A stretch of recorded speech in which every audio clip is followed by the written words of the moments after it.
Just on the conversation of realities of doing business in China, I'll take a British Chamber of Commerce in China perspective. I think going on from what Vaughan said, China has not stood still in the last 40 years of opening up and reform, and we can see that there's so many opportunities. The role of the Chamber is to kind of give that balanced, nuanced perspective, both to the Chinese authorities here as well as to the UK authorities back in the UK. So just recently we produced a sentiment survey pulsing British businesses' views and perspectives here in China. And it's filled with these nuances. It's filled with this balance. So on the very positive, we're seeing British businesses more optimistic than the year before, which is fantastic. Maybe not surprisingly due to the COVID-19 pandemic, but again, that's a very positive move. We're also seeing that being backed up by investment. We're seeing more investment from the major multinational companies. Very few companies are actually pulling out of China. So the optimism is being backed up by investment. And that's largely due to the market potential. 82% of businesses say it's market potential, it's market size. One thing I also think is quite interesting, if we were to have this conversation 20 years ago, we'd just be seeing British businesses in Beijing and Shanghai, but we're actually seeing businesses headquartered all over the country. The second and third tier cities having huge potential.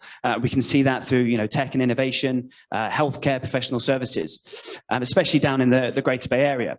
However, on the other side, the nuance of this we are seeing issues and we're seeing concerns. 65% of businesses have said it's got harder to do business in China. Now, when we consider how tough the year was last year of COVID, 65% of businesses have said it's got harder to do business. And that's largely due to COVID restrictions, regulations, implementations of regulations, but also travel. One thing to highlight is the UK still does not have direct flights with China. And that is causing a significant issue for business leaders, but also personally. Now, one of the things I'd just like to pick up on that is why is that travel such an issue? Well, we can't communicate, we can't engage with China if we don't have that people-to-people cultural exchange.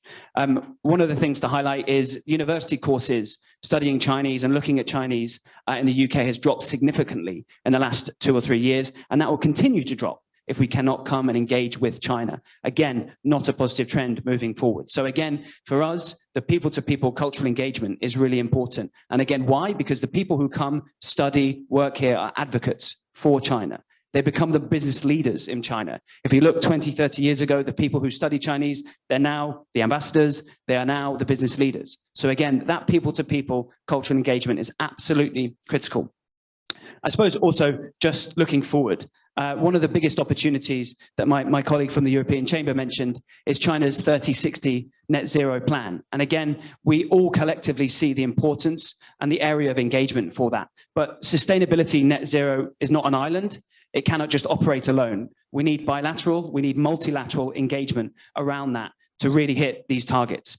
And again, that comes back down to engagement. So from the British business perspective, we call for more engagement, not less engagement with China. And I'm really, really pleased to see we've seen some high-level dialogues between the UK. We've seen some high-level dialogues with China and other countries. And we look forward in 2022 to more bilateral and multilateral engagement.